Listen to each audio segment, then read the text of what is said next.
So, rules of procedure.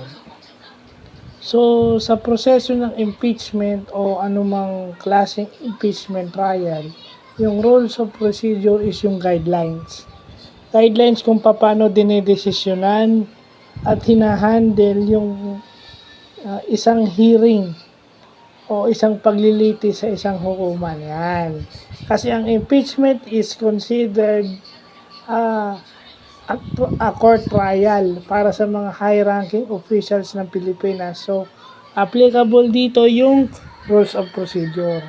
And as a Filipino citizen, we should know these things kasi ito ay basic sa batas.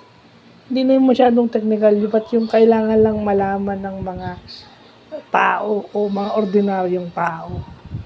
Simple lang ang rules of procedure. Sa legal context, parang yun yung kanilang guidelines na sinusunod. At lahat naman ng proseso at activity may guidelines. So, yun lang po.